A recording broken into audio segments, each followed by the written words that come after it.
Allah Akbar. Jadi, hari ini kita akan mula belajar topik yang ketujuh, sukatan serakan data terkumpul. Panjang topiknya, padahal dia bawah statistik. Okey, di bawah statistik. Kita tengok apa yang awak akan pelajari dalam topik ini adalah ada dua, serakan dan juga sukatan serakan. Yang tahun lepas pun kalau tak silap saya pun sama. Okey, tak apa. Kalau ada peluang nanti kita buat ulang kaji yang bahagian tu. Okey, ada dua bahagian, serakan dan sukatan serakan, yang mana serakan ini lebih tertumpu kepada bagaimana kita nak wakilkan data-data yang telah dikumpulkan. Okey. Macam tahun ni kita lebih kepada melukis graf. Ada 3 jenis graf yang awak akan belajar. Graf histogram, graf poligon kekerapan dan juga OGIF. Okey, manakala sukatan serakan, kalau sebelum ni awak belajar berkenaan dengan mean, mode, median. Okey, mean, mode, median yang berkaitan dengan data tak terkumpul. Bila sebut data tak terkumpul ni adalah berkaitan dengan data-data yang belum disusun. Yang belum disusun, belum dikelaskan ke dalam jadual. Macam tu. Okey, nanti kita tengok satu-satu. Okey, so masalah bab ini, maksudnya apa kaitan bab ini? Okey, antara analisis statistik seperti sukatan serakan digunakan secara meluas dalam pelbagai bidang seperti perubatan, pertanian, kewangan, sains sosial dan sebagainya. Bidang pekerjaan yang mengaplikasikan analisis statistik antaranya adalah seperti ahli biometrik, ahli aktuari dan penganalisis keuangan yang menggunakan data raya untuk mendapatkan satu nilai statistik dan seterusnya mewakilkan data tersebut menggunakan graf statistik. Okay, mungkin awak perasan tahun lepas ada satu kempen banci yang mana kempen tersebut masih lagi ditunda ke tahun ini. Rasanya tahun ini pun masih ditunda juga. Okey, sepatutnya ada pegawai, ada orang perseorangan datang ke rumah membuat bancian. Adalah soalan-soalannya. Itu salah satu bidang statistik data. Kita nak kumpul data. Daripada data itulah akan buat macam-macam benda. Okey, data pekerjaan, data kesihatan, macam-macam lah. Okey, data yang dikumpulkan tu. Bahasa Inggeris kalau yang bancian tu e-census, e-census kalau tak silap saya. Okey, yang mana ditunda lagi lah, bila tak tahulah, tapi ada mak ayah awak lah yang terlibatnya. Awak tak ada, awak nanti ada keluarga, ada rumah nanti sendiri, datanglah orangnya. Okey, sekarang dah tingkatan 5 tahun lagi pun mungkin awak ada yang dah bekerja, ada yang masih belajar. Okey, dan mungkin dah ada pendapatan sendiri, ada rumah sendiri lagi 5 tahun. Okey, bergantunglah pada rezeki masing-masing. Okey, tahukah anda William Playfair ialah seorang ahli ekonomi berbangsa Scotland yang telah menggunakan pelbagai graf statistik dalam penulisannya, iaitu The Commercial and Political Atlas pada tahun 1786. Okey, itu berkenaan dengan COVID-19. Pandemik COVID-19 yang melanda negara kita pada awal tahun 2020 telah mengubah norma kehidupan rakyat Malaysia. Kepantasan dan kecekapan pihak berkuasa dalam menangani pandemik ini telah membantu Malaysia mengawal kenaikan kes pesakit yang dijangkiti virus ini. Malaysia telah berjaya melandaikan graf bilangan kes jangkitan harian dengan adanya pelaksanaan Perintah Kawalan Pergerakan PKP. Okey, kita dah berjaya MCO 1 hari tu, cuma MCO 2, MCO 3.0. Okey, adalah mana-mana yang perlu ditambah baik. Okey. Okey, so kita mula masuk iaitu standard pembelajaran 7.1.1 membina histogram dan poligon kekerapan bagi suatu set data terkumpul. Okey, semasa di tingkatan 4, anda telah mempelajari cara mentafsir serakan bagi data tak terkumpul menggunakan plot batang dan daun dan plot titik. Ada dua kaedah macam mana kita nak wakilkan data tak terkumpul semasa di tingkatan 4, iaitu menggunakan kaedah plot batang dan daun, plot titik. Mungkin ada yang dah lupa, mungkin ada yang masih ingat. Okey, kita buat revision sedikit apa yang dikatakan sebagai plot batang dan daun.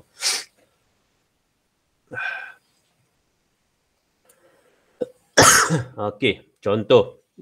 Okey, contoh data itulah. Data di bawah menunjukkan markah ujian matematik bagi 20 orang murid di sebuah kelas. Wakilkan data itu dengan plot batang dan daun dan berikan justifikasi kepada kesesuaian perwakilan data ini. Okey, kita lebih kepada nak susun data yang diberi itu menggunakan kaedah plot batang dan daun. Okey. Jika awak perasan data yang diberi itu adalah 2 digit. Okey, 2 digit. So, digit yang pertama itu adalah mewakili batang.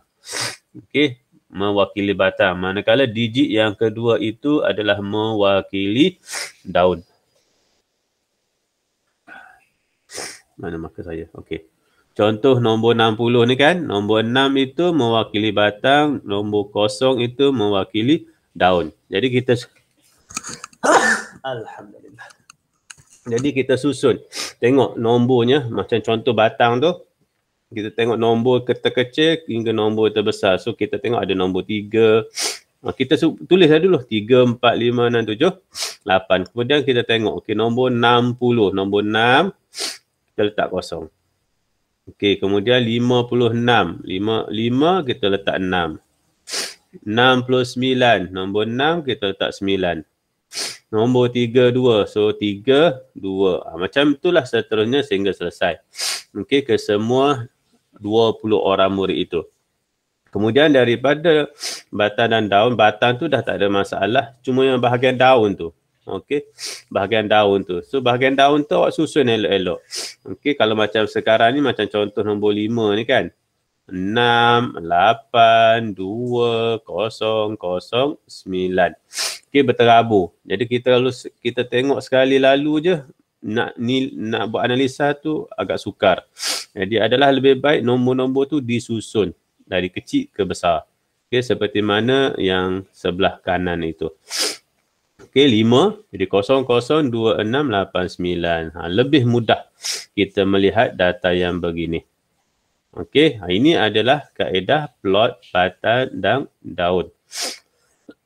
Okey, kita tengok yang kedua iaitu plot titik. Plot titik pula macam mana? Okey, contoh ya, masa rawatan pergigian dalam minit yang diberikan kepada 14 orang pesakit oleh seorang doktor gigi adalah seperti yang ditunjukkan di bawah. Wakilkan data itu dengan plot titik dan berikan justifikasi kepada kesesuaian perwakilan data ini.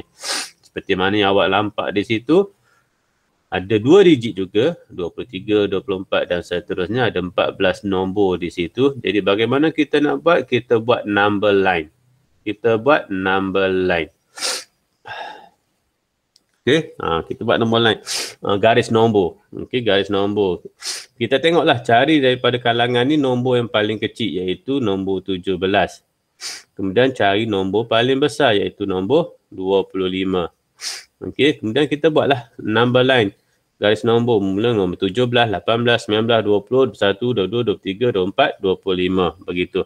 Kemudian kita tanda. Contoh nombor 23. Mana nombor 23? Ini nombor 23. Kita tanda satu titik di atas kepalanya. Kemudian 24. 24 kita tanda satu kepala. Okey, nama pun plot titik. Saya buat pangkah. Jadi plot pangkah lah pulaknya. Sepatutnya letak titik. Okey, seperti mana contoh tu dia letak titik lah. Letak satu-satu. Jadi bila kita perhatikan kepada plot titik ni, kita boleh tengok nombor 24 adalah yang paling ramai. Okey, masa rawatan pergigian dalam minit 24. 24 minit ni ramai. Ada 4 orang pesakit yang memerlukan tempoh masa 24 minit. Okey.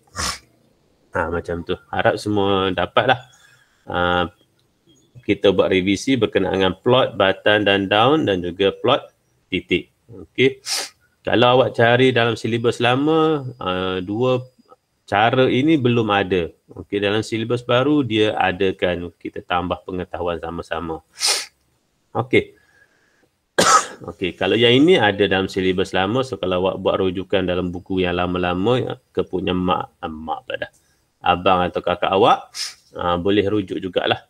Okey, bagi suatu set data terkumpul, kita boleh melihat serakan dengan membina histogram dan poligon kekerapan bagi data tersebut. Okey, sekarang ni kita nak masuk kepada data terkumpul. Plot titik, plot batang dan daun tadi itu kita guna pakai untuk data tak terkumpul.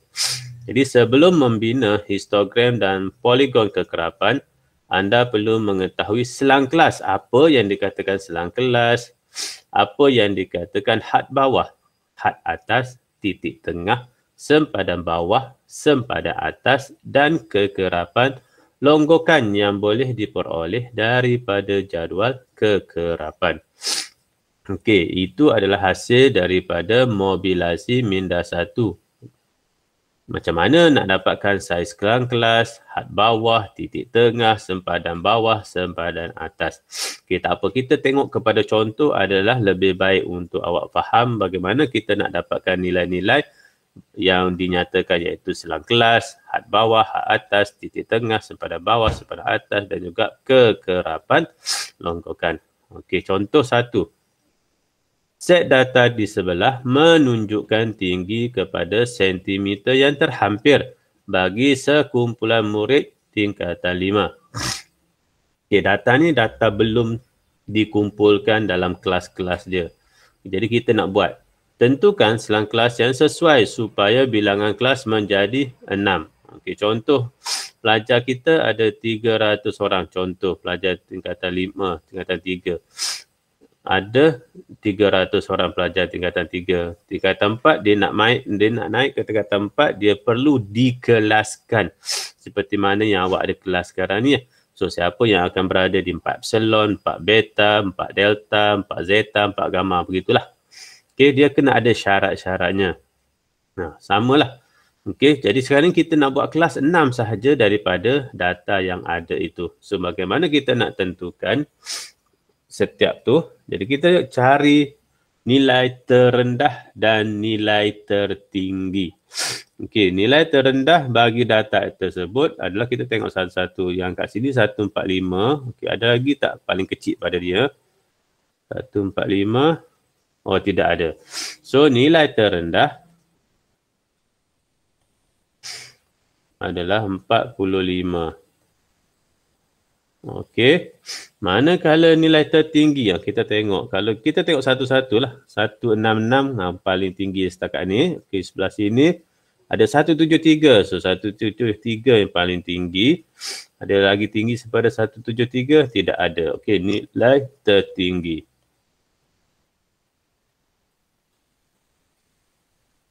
adalah 173. Ini 145. Okey. Jadi bagaimana kita cari beza di antara nilai tertinggi dengan nilai terendah. Jadi 173 tolak 145 didapati 628. Okey, 28. Jadi 28 ni kita nak bahagikan kepada 6. Okey, 28 kita nak bahagikan kepada 6 kumpulan.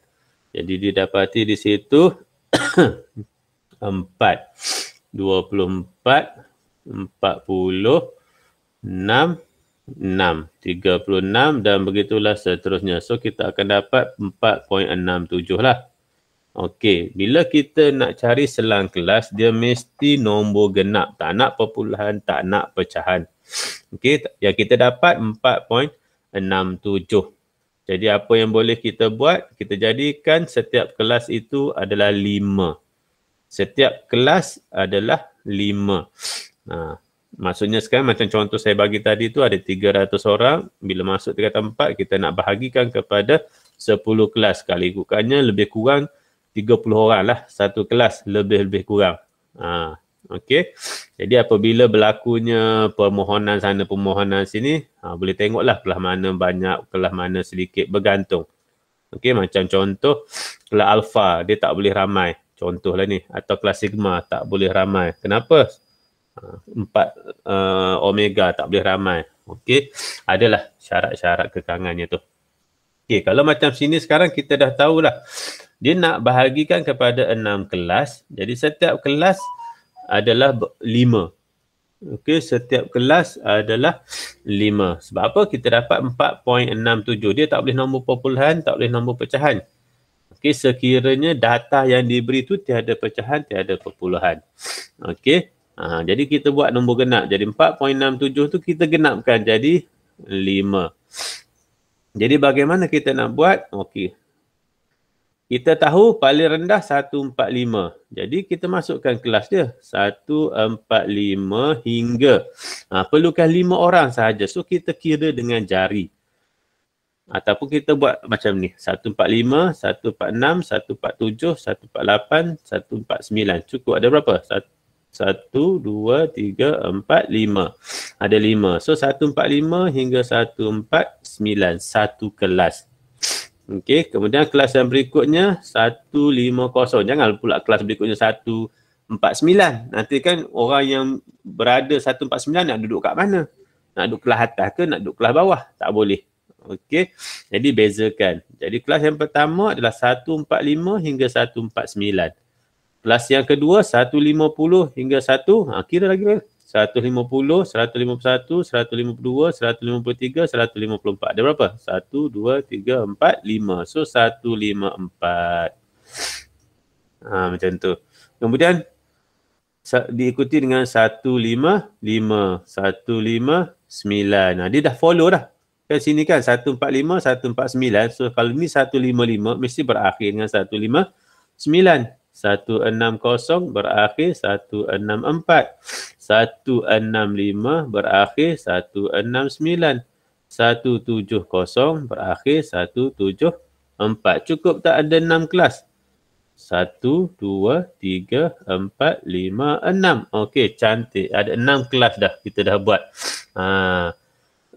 Jadi yang ini kita panggil selang kelas. Setiap satu ni kita panggil selang kelas.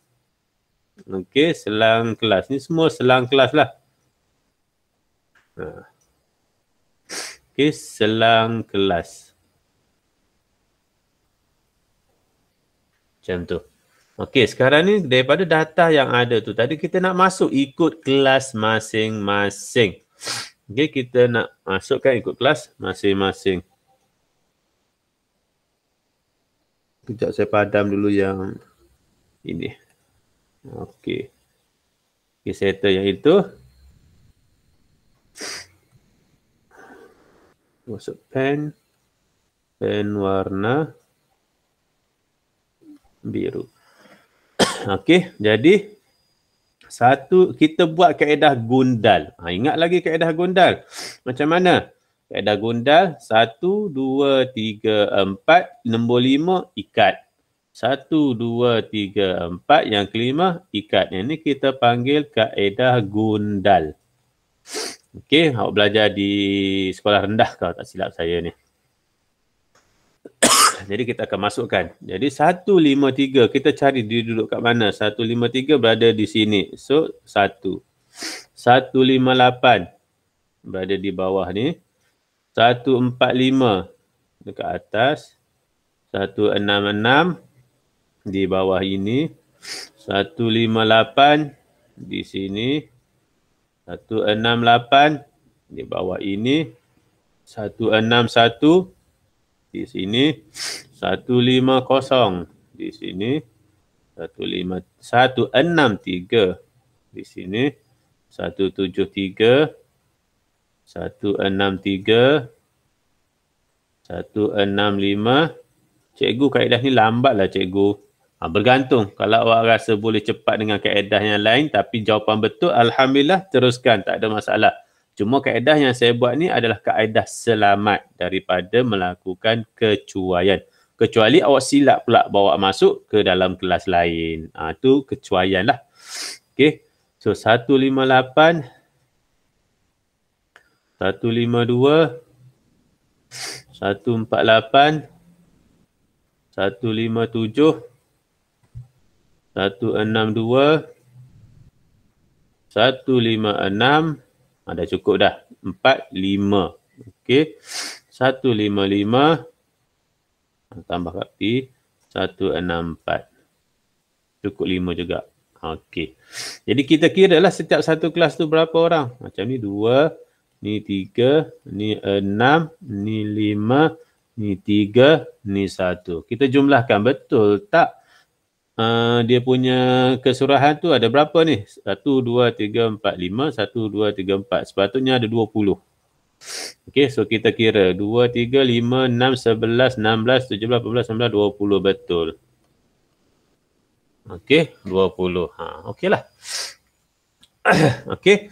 Jadi kita dah dapat kat situ. Ini kita panggil, ini macam ni kita panggil gundal. Ini kita panggil kekerapan. Berapa bilangan dia lah kita panggil kekerapan. Yang ini selang kelas kita panggil.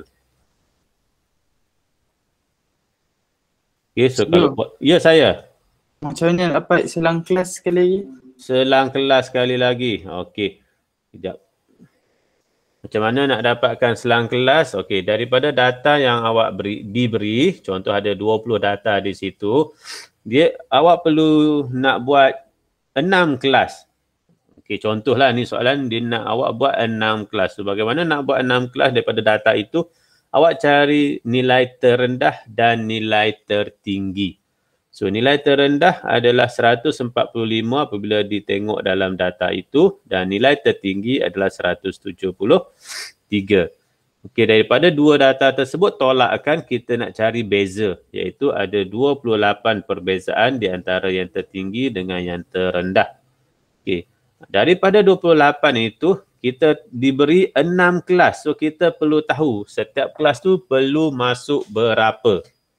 Okey, perlu masuk berapa. Jadi 28 ini tadi bahagi dengan 6 kita akan dapat 4.67. Okey, 4.67. Jadi memandangkan data yang kita dapat itu tiada perpuluhan, tiada pecahan. Jadi kita genapkan 4.67 itu kepada yang terhampir iaitu 5. Okey, 5. Jadi setiap kelas perlu ada 5 penanda dia. Okey, jadi bagaimana kita nak buat selang kelas? Jadi mesti kita mulakan biasanya dengan nilai terendah yang kita dapat 145. So 145 untuk kelas yang pertama sehingga ke berapa nilai yang boleh masuk? 5 sahaja nilai boleh masuk. Jadi bagaimana kita nak kira? So 145, 146, 147, 148, 149. Cukup 5. So 149. Macam tu. Okey. Kemudian diikuti kelas yang berikutnya. Dimulai jangan 149. Kalau tak nanti siapa yang nombor dia 149, dia tak tahu kita nak letak kat mana. Jadi selepas 149 adalah 150. Buat macam tadi kita kira macam mana nak cukupkan 5. Jadi 150, 151, 152, 153, 154 cukup 5. Jadi kelas ini adalah 154. Kemudian diikuti kelas berikutnya, kelas ketiga 155. Memandangkan ke atas ni dia punya petunjuk kita. Okey, 155. Dia mesti berakhir dengan 159. Biasanya nombor belakang ni yang sama. Nombor belakang.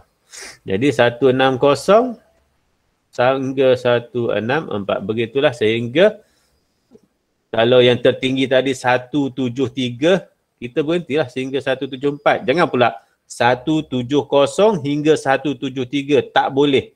Kenapa? Baru 4. Dia mesti cukupkan 5. Setiap satu tu selang kelas dia mesti sama.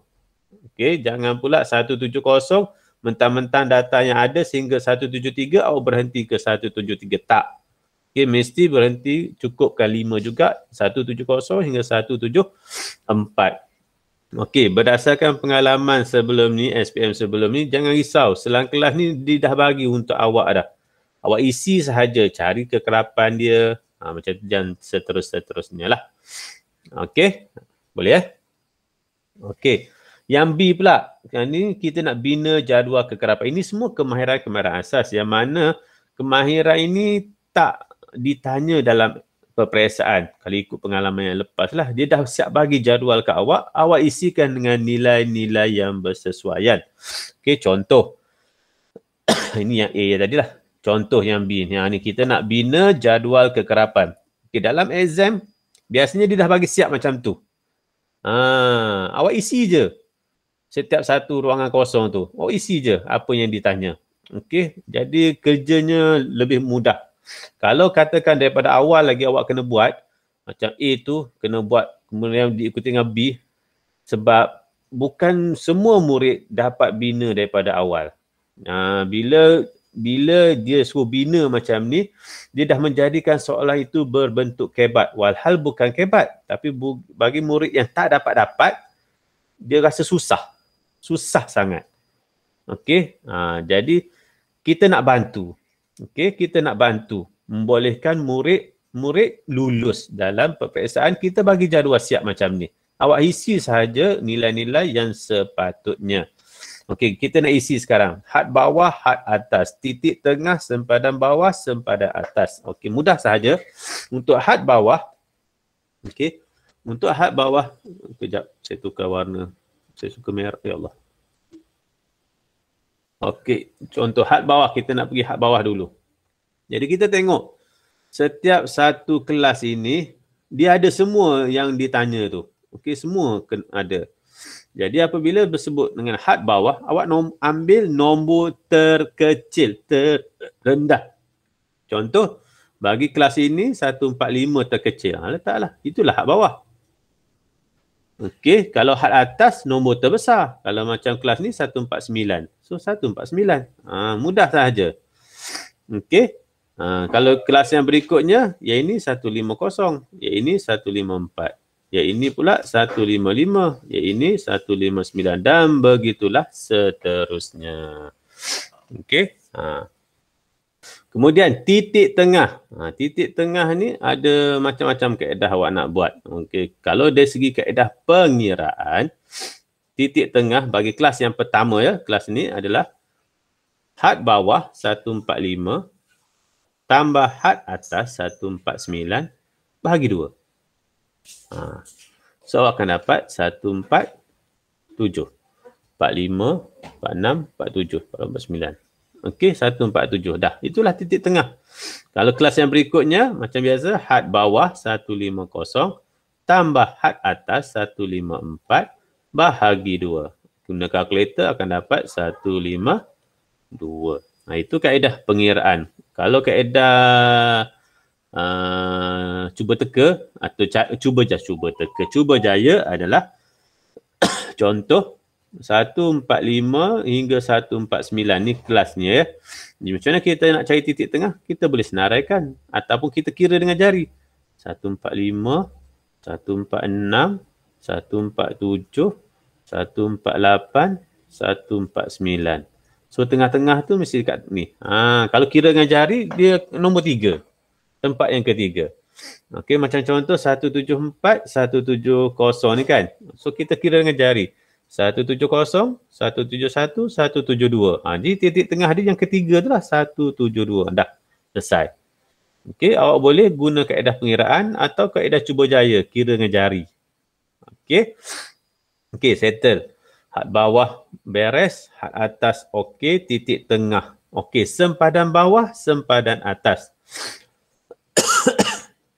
Okey, macam mana kita nak dapatkan sempadan bawah dan sempadan atas? Okey, tengok.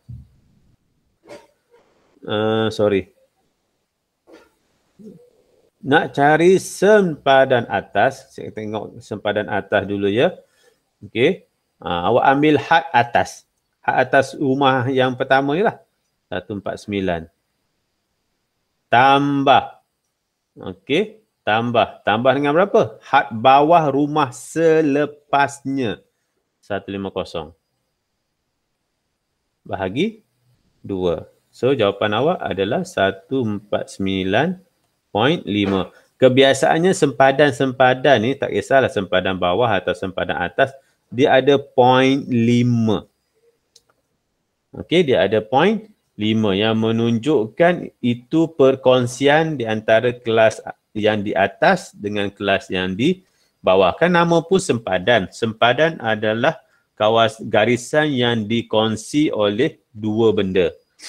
Samalah. Kalau sempadan atas, macam mana nak cari dia? 149 tambah 150 bahagi 2. So, dapat 149.5. Okey. Contoh yang ini, kelas yang 160, 164 ni, macam mana nak buat? Okey. Contoh sepadan atas dia, kita tengok had atas 164. Selepas nombor 164, nombor apa? 165. Mudah je.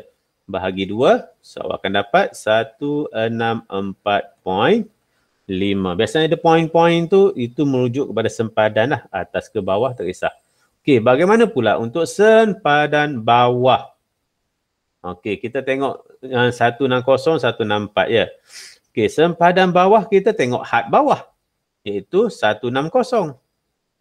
Okey, had bawah kan, 160. Tambah, apa nombor sebelum 160? 159 kan? Bahagi 2. So, dapatkan jawapan iaitu 159.5. Mudah je. Okey, contoh. 170, 174. Okey, kita nak cari sempadan bawah. Okey, jadi 170, 174, sempadan bawah dia adalah 170 iaitu had bawah tambah nombor sebelum. Kalau sempadan atas, nombor selepas. Okey, sempadan bawah, nombor sebelum. So, 170 tambah 169 bahagi 2. So, awak akan dapat 169.5. Manakala sempadan atas bagi selang kelas 170, 174. Okey, kita ambil had atas. Sempadan atas je, kita ambil had atas 174. Apa nombor selepasnya? 175 bahagi 2. So, awak akan dapat sempadan atas bagi selang kelas 170, 174 adalah 174.5. Macam tu. Okey, dia punya asas dia sama je. Okay, jadi ini okey, boleh ya? Okey, itu. Kemudian diikuti dengan saiz selang kelas. Macam mana kita nak kira saiz selang kelas? Mana yang dikatakan saiz ni kan selang kelas kan? 145, 149, 155, 159. Ini kita panggil selang kelas. Sekarang ni kita nak saiz.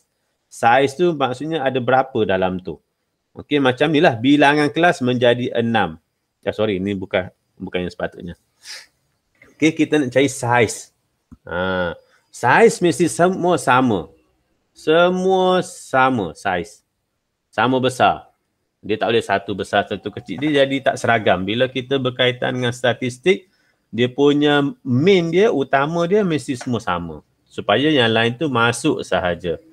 Okey. Jadi, contoh macam mana kita nak cari saiz selang kelas. Kita tengok selang kelas tu. 145, 149, 150, 154, 155, 159, 160, 164, 165, 169, 170, 174. Itu semua sama tu saiz dia nanti. Okey, so bagaimana kita nak kira? Ambil satu je.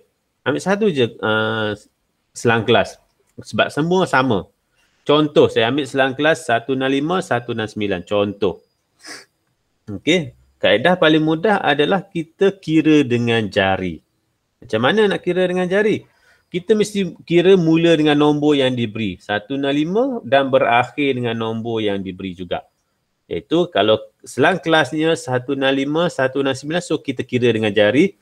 165, 1. 1662, 1673, 1684, 1695. So, ada 5 jari. So, saiz selang kelas adalah 5. Saiz selang kelas bagi masalah ini adalah 5. Mudah sahaja. Okey. Itu kaedah pertama, kaedah cuba jaya. Kaedah kedua, macam mana kita nak cari saiz selang kelas? Okey, mudah sahaja. Awak guna pakai sempadan bawah, sempadan atas. Boleh juga. Okey, contoh saya ambil tadi kelas 165, 169. So kita tengok sempadan bawahnya adalah 164.5, sempadan atas dia 169.5. Awak tolakkan kedua-dua nombor ini. Pastikan tolak tu besar tolak kecil lah. Jangan kecil tolak besar, akan dapat nombor negatif pula. Besar tolak kecil. So bila ditolak, awak akan dapat 5. Pun boleh juga. Okey, kira dengan jari boleh atau guna sempadan atas tolak sempadan bawah kelas berkenaan. Mana-mana satu, tak kisah. Okey, boleh ya? Okey, ini yang ditunjukkan. Okey, ini latihan yang awak akan buat nantilah. Okey, sudah satu. Maksudnya data yang diberi macam tu, awak kena jadikan dahulu bina jadual kekerapan. Ini untuk kemahiran awak, latihan untuk awak. Okey. Kemudian daripada situ awak lukis je macam ni juga. Buat yang B ni kan. Sama macam ni lah. Okey, buat. Ada tinggi, ada kekerapan. Jadual sama je. Yang berbeza nanti awak masukkan kat sini. Dekat tinggi ni. Apa dia punya? Kalau soalan tu bukan tinggi. Dia apa dia? Masa yang diambil. So masa lah. So yang ini masa. Ini kat sini soalan tinggi kan. Tukarlah masa dalam kurungan minit. Okey, awak ada carilah dia punya selang kelas masing-masing. Kemudian awak kira kekerapan dia macam kita buat tadi, kaedah gundalan tadi tu. Okey, itu yang pertama. Yang kedua adalah kekerapan longgokan. Macam manalah pulaknya kekerapan longgokan. Okey, contoh. Kita tengok pada contoh. Yang kita ada adalah kekerapan. Jadi bagaimana kita nak buat kekerapan longgokan. Okey, daripada jadual itu awak tambah satu lagi kat bawah ni. Kekerapan longgokan.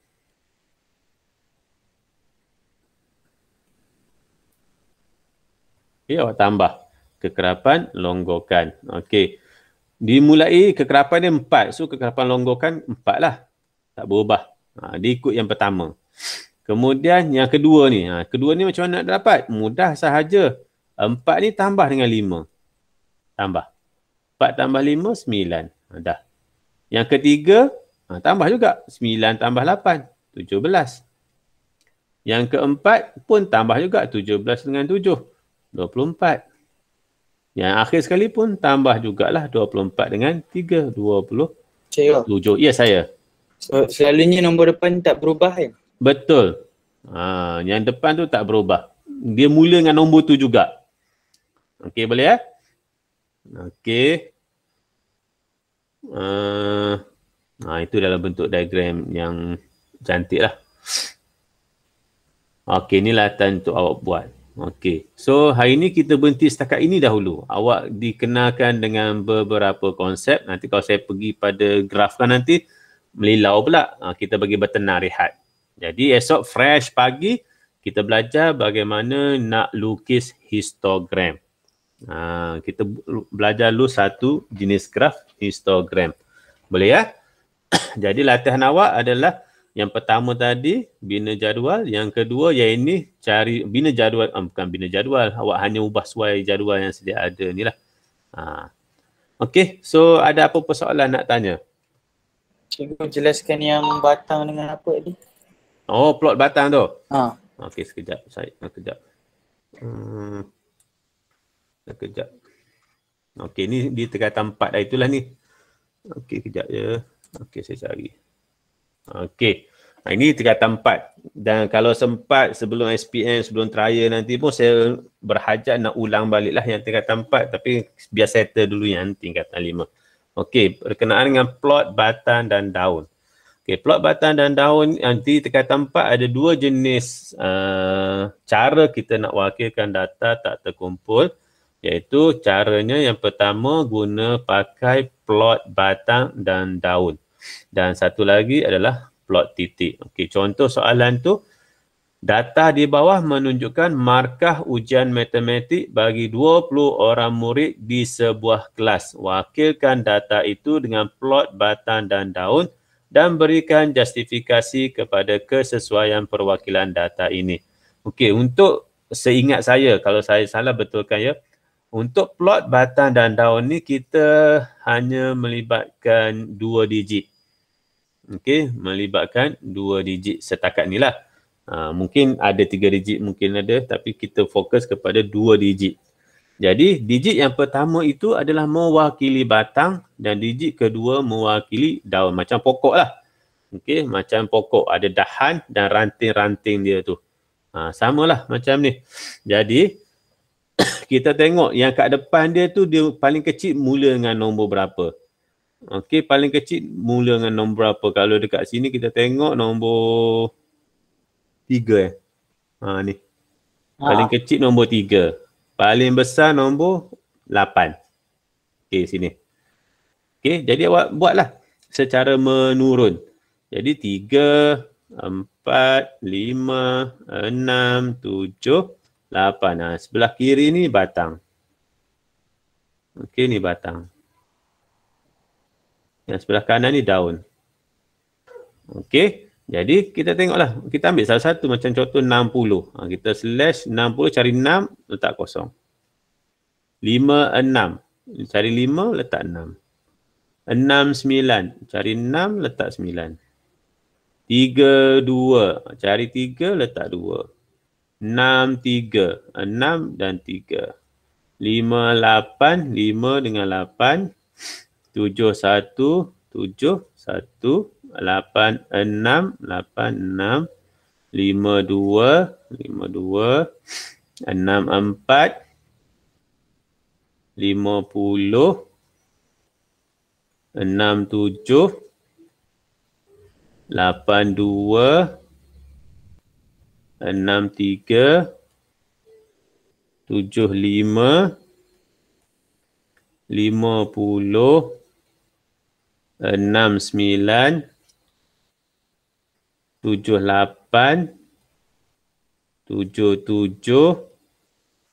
5, 9. Okey. Bila dah selesai susun macam tu, kita buat susun masuk baru. Kita tak susun lagi. Okey, tak susun apa? Yang inilah kan ni 682009 ni. Susunlah supaya tertib menaik daripada nombor kecil ke nombor besar. Semua kena susunlah ni. Supaya bila kita tengok sekali lalu, kita boleh buat kesimpulan awal. Kalau macam ni kita nak kena macam contoh nombor 5 tu kan. 5, 6, 8, 2, 0, 9. Kita tengok sekali lalu tu, Allah, macam susah pula nak buat analisa. Jadi kita susun ikut terutama naik. Macam contoh kat sebelah sini lah. Dia dah susun cantik. Jadi kita boleh tengok 50. 50 ni ada 2 data dalam tu. Kita sekali tengok. 63 pun ada 2. Macam tu. Kita boleh tengok terus. Kan 50 ada 2. 63 pun ada 2. Macam tu. 69 pun ada 2. Okey. Kalau masih ingat, kalau nombor paling banyak ni kita panggil mode. Okey, mode tu apa? Paling kerap berulang. Nombor yang paling, data yang paling kerap berulang. Itu kita panggil mode. Okey. Macam tu. Boleh ya? Itu adalah plot, batang dan daun. Okey, ini sekiranya dia bagi satu set data. Tapi kalau contoh dia bagi 2 set. Ni set A contohlah. Ni set A. Contoh ada satu lagi set kat tepi ni. Okey. Set B contoh. Dan nombornya pula berada di antara sama seperti yang ini. Iaitu nombornya berada di antara 30 hingga 89 lah kira-kiranya. Okey. Dia mula 30 hingga 89. Data set B pun sama. Jadi macam mana kita nak buat? Kita guna yang ni. Kita buat sebelah kiri pula. Macam ni kan. Kita buat daun kat sebelah kiri. Macam tu. Buat proses macam tadi. So kat sebelah kanan ni untuk set A. Sebelah kiri untuk set B. Macam tu. Contoh kalau kat sini ada nombor apa? 33. So 33. 59. 59. 59. Samalah prosesnya. Okay, jadi kita boleh nampak terus kiri dan kanan tu. Batang tu kat tengah-tengah macam tu. Okay, tu sekiranya diberi 2 set. Dan dia punya julat dia sama. Kiri dan kanan tu julat dia lebih kurang sama. Okay, 30 hingga 89. Kalau dia 30 hingga 60 pun boleh asalkan dia punya kedua-dua set tu berada dalam lingkungan nombor-nombor yang sama juga. Macam tu. Tak kisahlah yang set B tu daripada 50 hingga 79 saja ke. Tak apa, kita boleh guna data yang sama juga. Okey. Okay, yang kedua adalah plot titik. Sama juga, plot titik ni kita cuma buat garis nombor. Kita cari yang terendah dan tertinggi. Sama macam tadi. So, contoh terendah dalam kes ini adalah 17. Dan tertinggi dalam kes ini adalah 25. Jadi, kita lukis garis nombor. Ingat garis nombor dari kecil ke besar. So, 17, 18, 19, 20, 21, 22, 23, 24, 25. Senarai satu-satu. 17, 18, 19, 20, 21, 22, 23, 24, 25. Kemudian kita tengok data satu-satu. 23. Kita buat titik. 23 cari nombor 23 letak satu titik atas. Jarak samalah. 24 satu titik. 21 satu titik. Macam tu. Kalau ada titik berulang contoh 21 juga, letaklah satu lagi atas dia. Macam tu. Jaraknya mesti lebih kurang sama lah. Okey. So, bila kita buat macam ni, kita boleh nampak, wow, dia punya mode. Mode ingat, data yang selalu keluar adalah 24. Kita tengok dia paling tinggi. Macam tu. Dan ada satu nombor yang terasing datanya. 17. Ni. So, bila kita buat macam ni, kita boleh tengok data tu.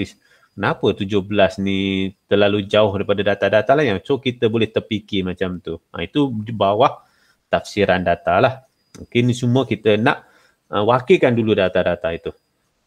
Okey, boleh? Ada soalan lain? Tak ada. Okey. So, kalau tak ada, latihannya nombor 1, nombor 2 tu tadilah. Esok kita akan sambung dengan melukis histogram dan poligon kekerapan. Okey, sementara tu saya ambil dulu kehadiran. Kehadiran 24 orang. Alhamdulillah ramai ni. Teramai kat tak silap saya ni. Okey. Ambil kehadiran. Okey, stop present dulu. Okey. So, sekiranya tak ada soalan, nanti saya akan post video ni ke dalam grup awak untuk awak revise balik lah jika ada masalah apa-apa. Okey, so kita jumpa semula esok insyaAllah mungkin dalam 8 suku pagi, 8.15. Mungkin masing-masing ialah awal sangat tak apa-apa kan. So, kita mungkin mula insyaAllah 8 suku pagi esok. So, jumpa lagi esok insyaAllah. Assalamualaikum dan selamat sejahtera. Terima kasih, Cikgu. Sama-sama. Terima kasih, Cikgu. Sama-sama.